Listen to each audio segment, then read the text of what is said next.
Welcome to the MBUK podcast. In this series, we'll be looking back through some of the moments that helped shape the sport of mountain biking. From the pioneers that paved the way, bikes that broke the tech boundaries, and the events that pushed the very limits of the sport, to the racers who will be forever cemented in our memories for their antics on and off the track. We'll even do our best to predict how things will look in the future. If you enjoy what we're doing, please be sure to subscribe to the podcast and share it with your mates. And if you have time, please give us a review. Welcome to another episode of the MBUK podcast with me, Tom Marvin, and my co-host, Rob Weaver. Hello. Hello. There's no hype in this one. We're going straight You sound terrified. Hello. Oh, I mean, that is me every day. Absolutely terrified of life. Just trying to get through it. Thankful for when the day ends. Joining us in this episode of the podcast is John Oldale. He is the International Marketing Director of Marin Bikes, and is also the man who knows the difference between Marin and Marin. Because obviously we all call it Marin Bikes, but it's not. We do. No, it is pronounced, technically it is pronounced Marin. Marin. Yeah. There we go. But, you know, as long as people are talking about our brand, I'm happy. We'll have that conversation. We'll go into the difference between Marin and Marin, the spellings, and how it maybe should or shouldn't be. But that's one for another Maybe podcast. That's one for off air. We try not to put people 13. Off. Oh my God. Right, in this episode of the podcast, instead, we're going to talk about the moments that might change mountain biking. So in this podcast series, we have talked a lot about the history of mountain biking, the products, the bikes, the people that have influenced to get mountain biking to where we are now. But we thought we'd look into the future, get our crystal balls out and talk about the tech that, you know, maybe could have an influence down the line. Now, this isn't like fact. You know, we know a few bits and pieces that are coming. You know, we are exposed to some embargoed content, but this is more as hypothesizing. I mean, it's a continuing theme, isn't it? It's probably not even accurate either, much like a lot of the rest of the podcast. Yeah, we've just looked have at a look Wikipedia. We're trying so hard. We are trying. We are trying hard, but we'll start off with perhaps like the most obvious one. You know, we've had electronic gears now for, I'm going to say, what, 4 or 5 years? We probably first heard about it 5 years ago. 2019. So yeah, that's 4 years ago. Oh no, sorry, no. We got to go back to. I go all the way back. Sorry, DI. Let's go DI2. So when was that? 2015, 2014. On a mountain bike. It was on a mountain bike. It was on road bikes way before that. Sorry, yeah. Just sticking to mountain bikes. I'm pretty sure I had a Scott Spark with it on in 2014. Yeah. Could have been 2015. I was tired because I would have had my first child by then. Okay. Well, I didn't actually. You didn't have the baby, no. But let's not get too technical. It would have been 2014, 2015. DI2 came around. Yeah. Since then, we've had wireless gears from SRAM. Yeah. And I guess sort of the question is, what's next with electronic gears? We've just had the launch of SRAM's powertrain. I find it a real hard word to say, but powertrain. I mean, I'm not very good at talking anyway. So the harder they make it, the better. The worse it's going to be for all our listeners. Yeah. All three of them. So SRAM, you know, that's got auto shift. Obviously, as we all know, Shimano's DI2, when it's plugged into their e-bikes, also has self-shifting capabilities. And co-shift, And co-shift. Yeah. So I guess the sort of question is, where is that tech going to go next? And, you know, in the preamble to this recording, Rob, you were sort of chatting about what you think it could go next. Well, where it could go next. Yeah. So I kind of said, well, at the minute, as far as we're aware, you know, we don't know. I'm not smart enough to know the true capability of it. But I wondered whether we could move from it being, you know, reactive to more proactive in terms of how it shifts. So right now, say you're bombing down a hill, you know, the gear system can't see that you're about to go up a really short, sharp, steep rise. So until you hit that climb, it's not going to start changing gears. Whereas as a rider, if you can see it ahead, you might, you know, shift a couple of gears just to ready yourself, you know, because you know you're going to have to work a little bit harder climbing up there.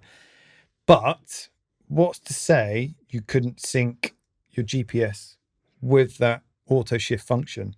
And, you know, if you've ridden the trail before, if you've downloaded the GPX file, the auto shift function or the e-bike motor or whatever it is that kind of dictates it is aware of what's happening in the trail you're riding, and it knows at this point in the trail you're about to hit a climb, therefore it makes that shift for you, or it looks back over data last time you rode it. I was going to say, yeah, maybe like machine learning there a little bit. Exactly. AI on bikes. AI on bikes. But for that sort of thing, I think we're probably the bottom of the food chain for that technology. So do we maybe need to look at what the automotive industry is doing? Like, is that what's happening in cars? Like, motorbikes, that's a good one. You know, they've got a recluse clutch, which is essentially, you know, it'll just change gears for you to a certain extent. Or, you know, people are still choosing to use kind of a manual clutch and change gears. So, you know, is there some romance in having full control of your gears and your bikes? I don't really know where I'm going with this, but I know. Well, I think I do. I'm just playing devil's advocate. No, totally. I think on the one hand, we're seeing where potentially there's capabilities and things for brands to explore and do. On the other, it's a question of that's great, but do we want it? Yeah. To a degree, right? It's a little bit like, you know, we've had automatic gears in cars for years, right? Yeah. But a lot of people will still choose to have a manual. And especially people who love driving, you know, the supercars and what have you. Yeah. A lot of those are manual, I think, are they? I don't know. Like semi-manual, where they've got, you know, flappy pedals and all that sort of stuff. Okay, yeah. So maybe that's where it is. You end up having a choice between the two. Yeah, but potentially. I mean, the current iterations, you know, with SRAM and Shimano both have override features, so you can still bang through your gears. Yep. But they'll do a bit of that thinking for you, I guess, which is kind of their point. It's to kind of make it easy, take some of the stress away from knowing what gear you want to be in. Yeah. So, in some ways, then, is it an ideal thing to have on a bike for someone that's learning? Well, this is sort of my next point is, are we going to see we presumably will see electronics filtering down to, at some point, potentially entry-level bikes, which, you know, when one bike came about, you know, it was always, all these things come out on high-end bikes and like, oh, they're for races, or they're for the pros. And then, you know, the cheaper bikes still have those legacy components, whether it's a 2x or, you know, mechanical gears. But actually, I think, you know, my girlfriend went mountain biking with me for the first time the other week, and the fact that she only had to, you know, think about one shifter instead of two, you know, because she's got a town bike for riding around, and you know, when we go on bike rides, she's, oh, am I doing the front ones or the back ones? In the different levers do different things, and jumping on a, you know, one by mountain bike, so much simpler. Yeah, you know, because it's big button makes it easier, little button fixes it up and makes it harder. Great. So maybe actually the true utility of electronics and potential, you know, AI or whatever we want to call it, is actually going to be making bikes more accessible to more people, or just to make it a bit easier. Maybe something like cargo bikes, when you're carrying the kids and the shopping. Yeah. Maybe have it on there, and then life is even easier. Yeah. More time to think about looking at the road. Ooh. Yeah, enjoying the experience, isn't it? Which is ultimately what keeps us going back out there. It's having fun on the bike. It's not necessarily how the bike's working. So. Yeah, that's a good point. Yeah, and that's the thing. I think these functions are great on a mountain bike, but don't always necessarily enhance the experience. You could argue, maybe. Yeah. I don't. You know, I totally appreciate what they've done and how they've done it. It's a very complex thing that they've achieved, and from what I've ridden, it works in certain scenarios, works really well. But at the same time, I've never felt, especially with the advent of electronic shifting. So, yeah, Tom, maybe it is going down that more sort of utilitarian route and going to be more beneficial on that side of things, potentially. But I think Tom raised a really good point there, is does it make it more accessible? Because it is, you know, getting your head round gears, if you're not used to them, is really hard to do. 100%. So I think, you know, anything that we can do to make it more accessible to new people to the sport is fantastic. Yes, absolutely. Yeah. Maybe we should just jump to then talking about these entry-level bikes then, because we've seen over the last, I would say probably 5 to 10 years, the bikes that maybe a lot of brands kind of did because they had to fill a gap, now getting better and better and better, to the point where you don't necessarily need to go and drop £3,000, £4,000 on a bike to go and have the same experience as someone on one of those bikes. You can buy a decent entry-level bike and experience proper mountain biking without things like the suspension, geometry, components really holding you back. Yeah. Do you think that's going to continue down that same sort of route? We're going to continue to keep evolving that section of the market, John? Yeah, no, absolutely. Like I know I can speak for ourselves as a brand. Obviously we produce bikes that appeal to the top of the sales pyramid, but we're also always thinking about how we can bring new people into the sport, and whether that's through kind of our marketing outreach or it's through our actual bikes that we're making. It's about getting people who are new to the sport and just helping them have a fantastic time, helping them have fun on their bike, and ultimately that's what's going to keep us free in jobs. But also it's going to help the sport grow, and I think especially in the UK where we've got trail centres popping up all over the place. Yeah. Like it's so accessible, and I think that maybe that's reflected on the world stage. You look at world champs this year and the amount of British riders who were towards the top of the, or in the top 10, should we say, from each category. And is that because we've got trail centres everywhere? I don't know. You drive down the M4 corridor, and how many trail centres do you ride by? Even in Swindon on the side of the motorway, there's a little track. It's fantastic. At what point do you reckon brand managers, because I just remember it being a thing where we'd be trying to put a bike test together of cheaper bikes, and some of the brand managers would be really reluctant to send those bikes over to us, even if they cost, in excess of £1,000, because they said, well, we're creating this geometry so people are more upright, they feel safer, but, it's got a really steep head angle. There's sort of subpar components on there. At what point did that sort of shift to go, and actually we can use more aggressive geometry that we use on our higher end bikes because actually we know it's kind of beneficial? Honestly, I don't know what caused that shift. I think there was a shift, and I think a lot of this was driven originally by, and we mentioned it in another podcast, people like Chris Porter, who have been so vocal. And to be honest, I'm not sure if I like saying this or not, but like the guys at Sick Bikes, do you remember those guys? Oh, yeah. They were like obnoxiously vocal about how good it was for biking, the geometry changes that they were going on about. But all of that stuff has filtered down to the mainstream. And it is a good thing, like some of these geometry changes, they just make bikes more fun to ride. I mean, bikes like the Caliber. So in the UK, we have that Go Outdoors outdoor chain. And Mike Sanderson was responsible for a lot of those bikes. And, I think the most expensive bike was at one point £1,000 full suspension bike. And you could genuinely go out and have a good time riding that. So maybe, do you think we're going to see more of that then? I think so, yeah. I think so. I mean, like I know for us, we've worked really hard on our entry to mid-level price point hardtails, which is sometimes a category that's forgotten. You still see some brands, they're still putting triple chain rings on those bikes. But for us, we've gone down the route of making them one by, making them all dropper post compatible, even if the price point means that you can't actually get a dropper on that from the shop floor. But we're designing or developing these bikes so that as the rider grows and gets more into the sport, like that frame, that platform is still worthy of kind of them putting their upgraded parts on. So yeah, I think a lot of brands are doing things like that just to allow someone to go through that journey and then end up like us, free, sat here talking on a podcast with no money. Do you think we'll ever see like a new product line or sort of development based from that entry level point? I'd say electronic gear, suspension, new geometries, always filtered down. Do you think we'll ever see a product going the other way where like it's built for, and obviously like products are built for a lower price point, but a completely new development in product?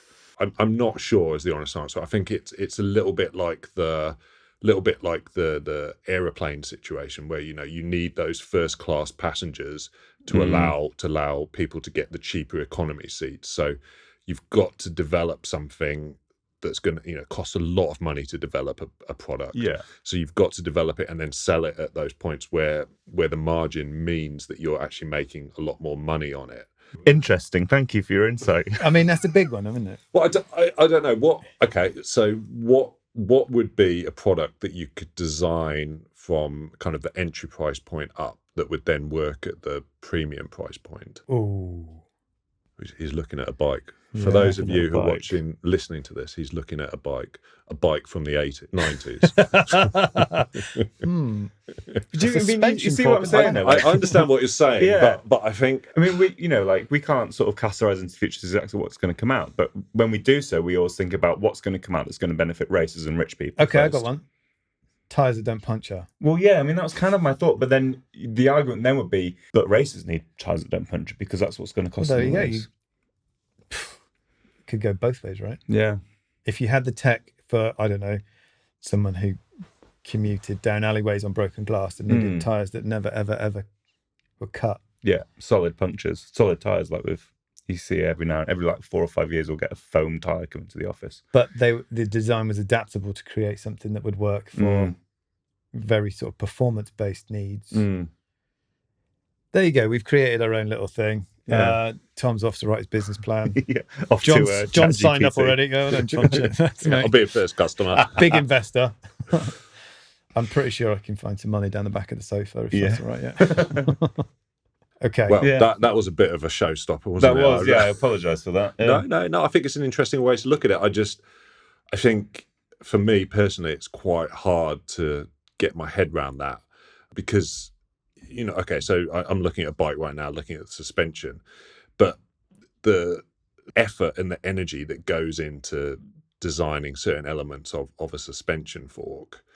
Yeah, again, this has stumped me, if I'm honest. I don't know where I was going. I thought I knew where I was going with that comment, but it turns out I don't. So. I mean, maybe this is one where actually our next, maybe not work for the, the budget sort of thing, but the next thing we were going to talk about potentially was electronically controlled damping, which, if we are going to introduce more electronics in suspension, maybe it isn't going to be at that price point, but maybe what it could be targeted at is the less experienced or the rider who maybe doesn't have all of the knowledge about the intricacies of suspension tuning. Because if you look at like the pro racers out there who, they've got access to the massive SRAM truck or the Fox engineers, they can get everything perfectly tuned for them, perfectly for the track. Every single time they go out riding, they've got someone there who can twiddle a dial and change a shim stack and all that sort of stuff. But we as the general populace don't have access to that. So maybe that's where electronically controlled damping could be a bit more useful. Yeah, potentially, if it's just a case of setting the sag, which is a relatively straightforward job, not necessarily saying that everyone does it, but it's one of the most fundamental things you need to do. And then if that's right and everything else is just electronically controlled, great. Again, though, you could argue as well, though, that with the advancements, we've seen it being used in racing. I don't think it's a secret that we've seen the flight attendant system on cross-country race bikes. So clearly being used to great effect by some of the best cross-country racers in the world. But will it ever be cheap enough to go down to that end to benefit those riders? The other thing we've got to remember about electrics, whenever we use the word electric, we're bringing in a new dimension of potential failure and the ability to ruin your bike ride. Yep. So I think I'm lucky enough to run Axis, dropper and rear derailleur, and the amount of times I've got to the start of a trail and I've forgotten to charge. I mean, this probably says something more about me, but it definitely says something more about me. But I've forgotten to charge, and the gears you can sort of deal with, but like in this day and age, riding without a dropper, it essentially ruins the ride. Yeah. So if we're then going to bring that into suspension, and then we're then going to, then you've got an electric drive unit as well. Like it's a lot of batteries. It's a lot of batteries, a lot of things to go wrong. And here in the UK, where we spend 6-7 months a year riding through puddles, do we really want that, or do we want, is it just okay to go riding with kind of the more, I don't know what the term is. It's not acoustic. I know everyone uses that, but it's the non-battery stuff, the non-electric stuff. Do I remember you riding a bike that had 7 batteries on it once, Rob? How many batteries can we fit on a bike? Hold on. It would have had 3, 4, 5, 7. Or was it more?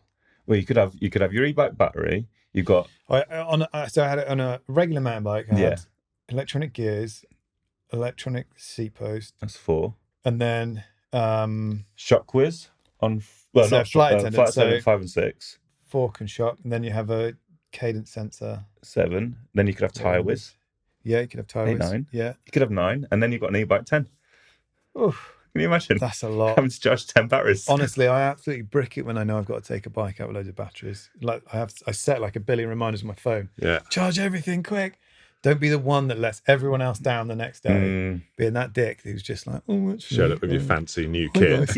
Yeah. I go, anyone change gear? Anyone got a battery? I can borrow, thanks. Yeah. Yeah. I don't know. There's obviously a ton of promise in it though, right? Yeah. Yeah. You know, being able to have your suspension essentially optimize itself for the terrain, but maybe it is just something for racers. Maybe it's just what we're going to see the racers on. Maybe it'll be in downhill. Maybe it'll be more of a prolific thing in downhill. Or maybe, and is brands, you know, I'm saying this as a brand, maybe we need to find ways to make it easier to educate people on how to set this stuff up, so we don't need to go down the route of electronics and AI and what have you. Yeah. I know for us as a brand, we're always trying to figure out how we can make ourselves more accessible and educate our customers and potential customers about our product. And, you know, maybe because at the end of the day, suspension's not that hard to set up. It's very easy to say that if you know how to do it, but, you know, I feel like it's something you could teach people to do. So a hologram pops up, you scan your QR code, a hologram pops up out the front of your bike, runs through obviously it can't hold you up while it's set in the sag, but tells you to lean against something, walks you through it, and then sends you off and gives you a few sort of pointers. Yeah. I think that's the thing, like, you know, when new suspension comes out, often it has more adjustments, all this sort of stuff. And I think, like you said, like suspension isn't inherently hard to set up, but it is quite easy to fuck up. Yeah. Like I remember riding, you know, like it was a relatively entry level full suspension bike, which had a Cane Creek DB inline air shock, which, you know, great shock, but it has 4 sets of adjustments. And like if you get one of those kind of wrong, like you set your high speed rebound the wrong way or something like that, like it will change how the whole bike feels, and not necessarily in a positive way. And I think maybe if we are sort of thinking about bikes that are more accessible, more entry level, all that sort of stuff, what we need is more simple things that you really can't mess up. And that's the nice thing about simple dampers that you get on like a Fox grip damper or a Mazzocchi rail damper, very similar things, or, you know, a basic motion control is kind of set and forget. Yeah. So we're undoing all the advancements and So saying we just stick to get the rid of basics, electronics guys. on suspension, because actually I think it's... Okay, what about something that we're seeing way more of now, even in the trail bike market, high pivot designs? Do you think we're going to see more, John?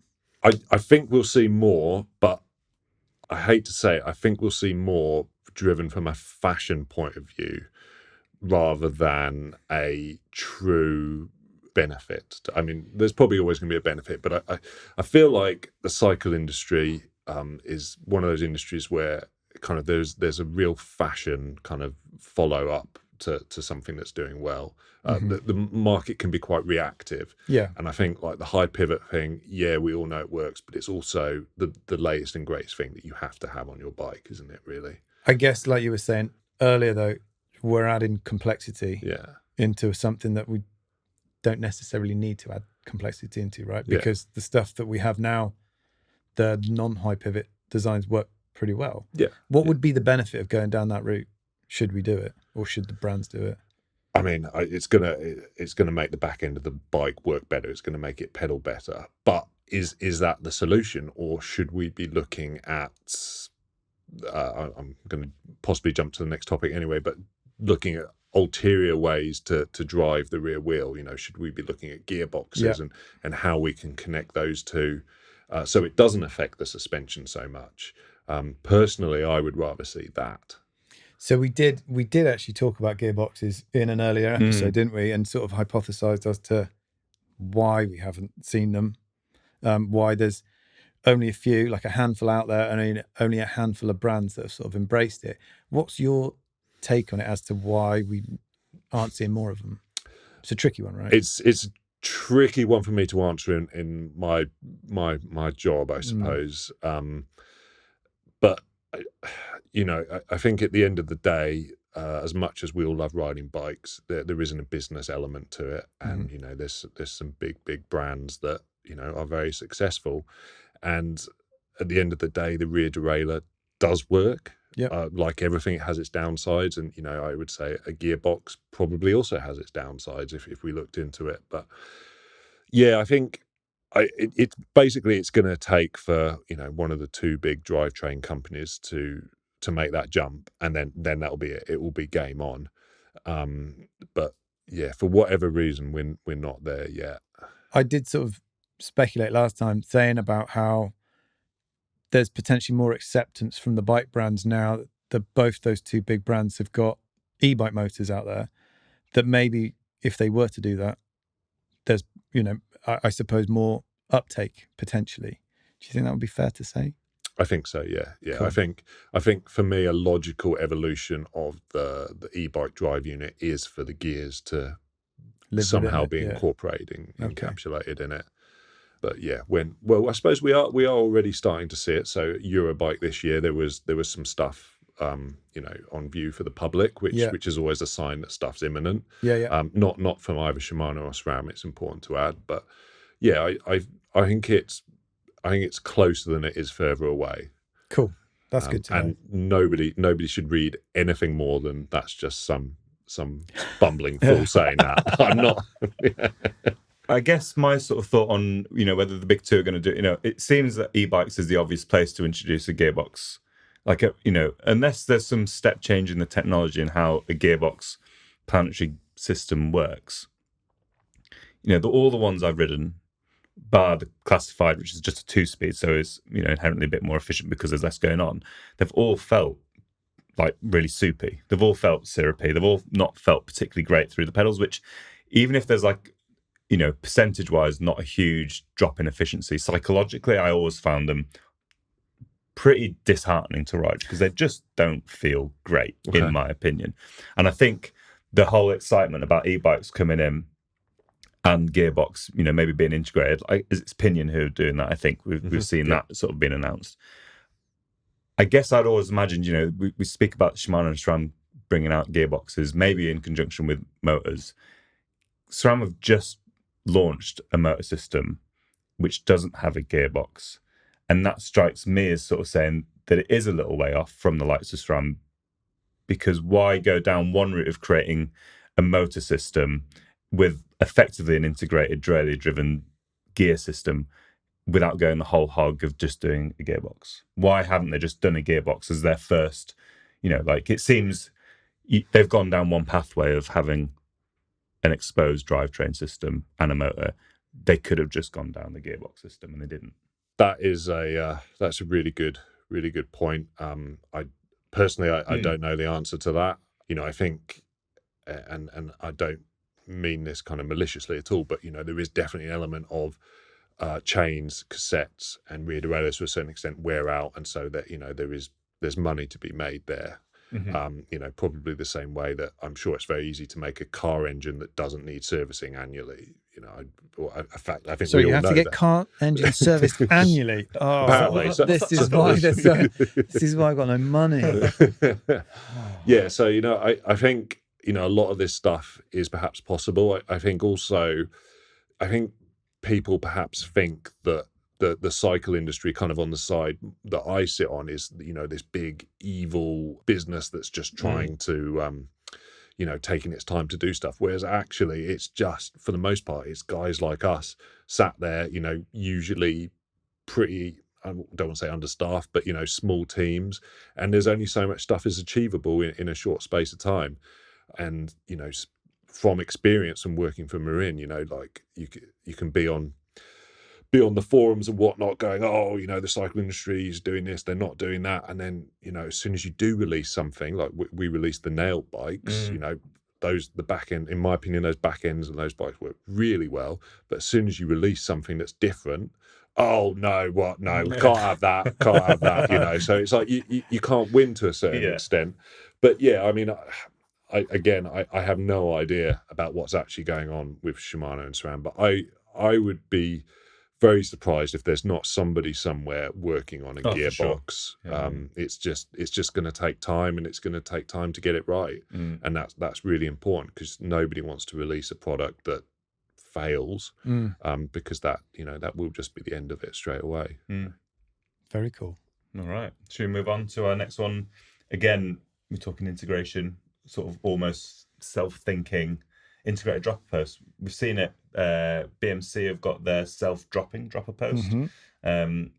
There's been chat of droppers that drop themselves when you're, or like an integration where if you drop the dropper, then the sort of the bike knows to open its suspension, that sort of thing. Yeah. So integrated dropper posts or integration of droppers into the bike. Again, I guess I'd be worried about. I mean, maybe it will happen. I'm still kind of worried about relinquishing the control. Imagine if it goes up when you don't want it to. Yeah. Or shifts get that, you know, sometimes I drop my saddle for a comfort inch, as I like to call it, on a techie climb, just to sort of, yeah, you know. And imagine if you did that and then suddenly your gears go into top gear and you're like, or your suspension, yeah. I mean, that's the other thing as well. Like bikes are so good now.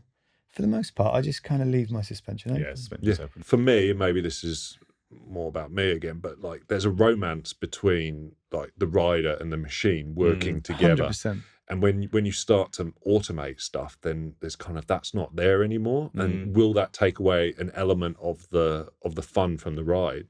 I think for me it would personally. Again, I suppose it's down to application and intent.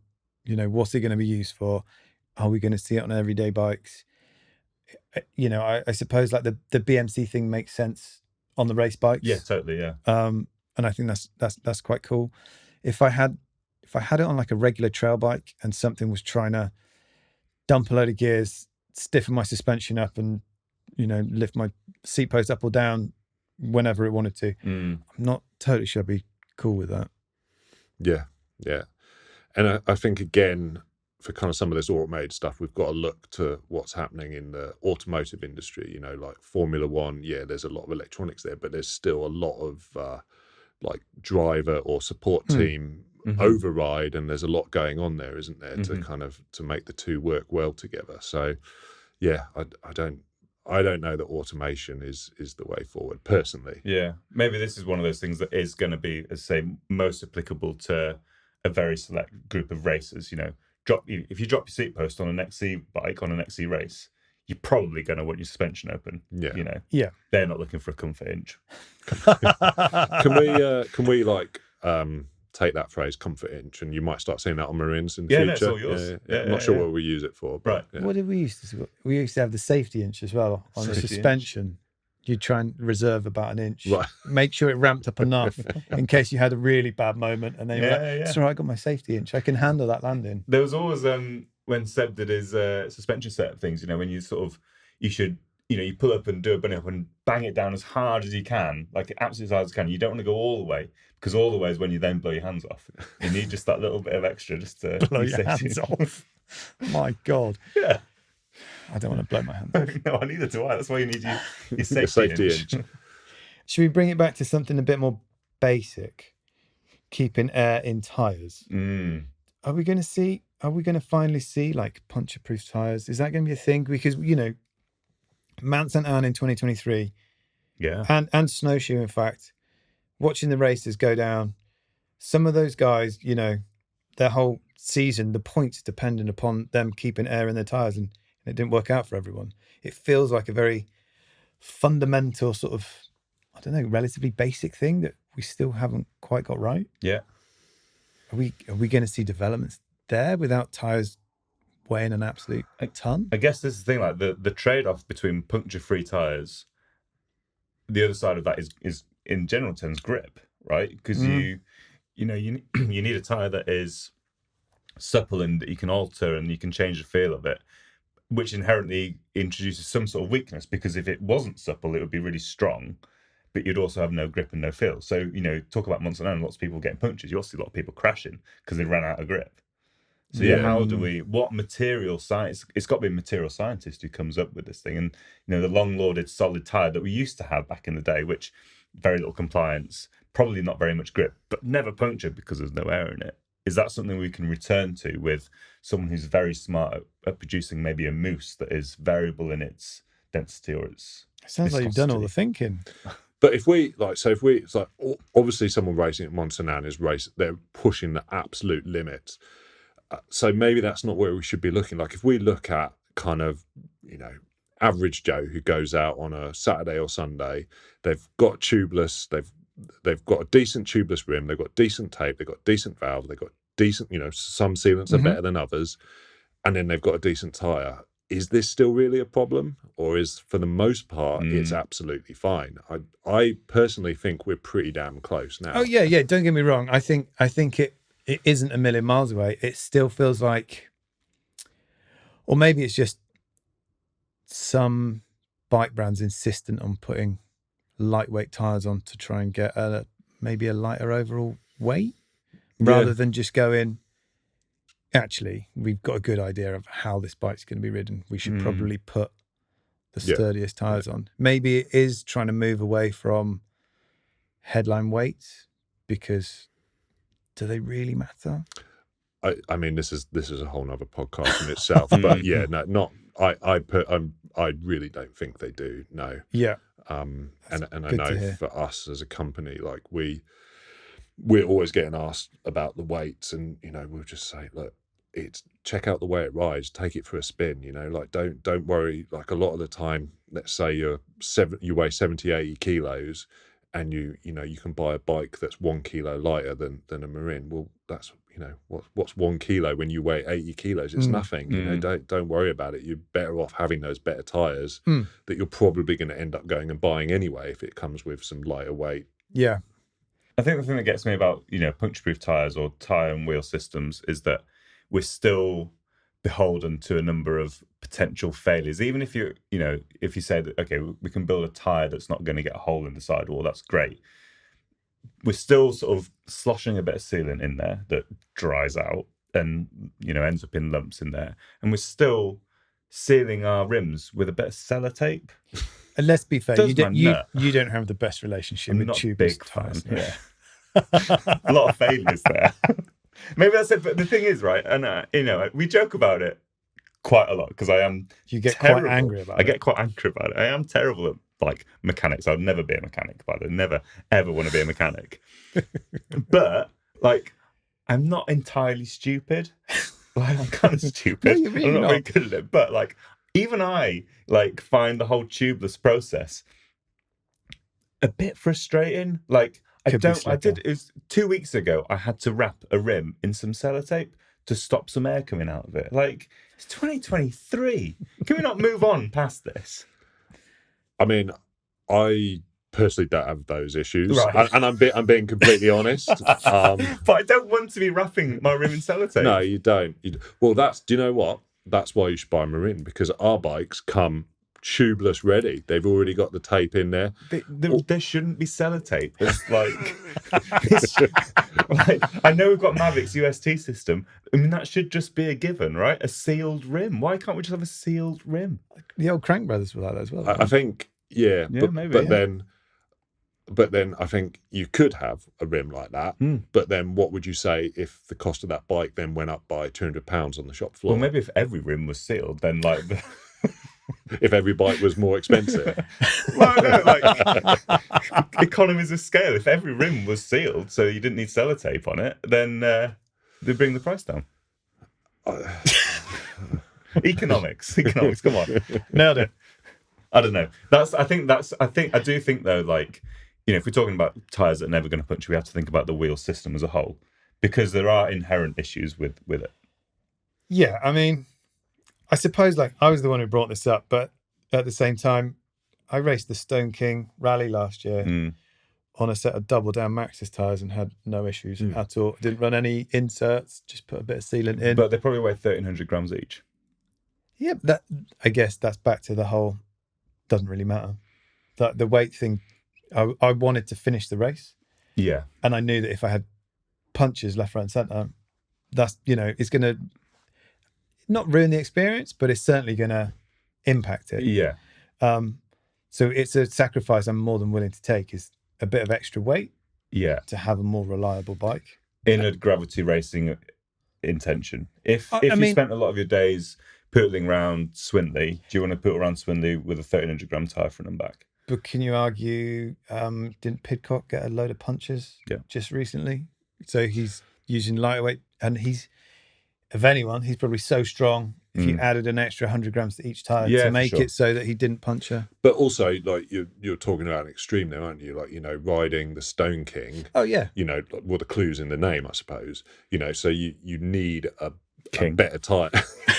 You need a better Stone. tire. Whereas if you're riding at kind of a trail center that's not at that extreme, you don't need that tire. So you don't need that for if you're riding at Swinley or somewhere similar, you don't need that heavier tire. But you can still get the benefits of a decent tubeless system.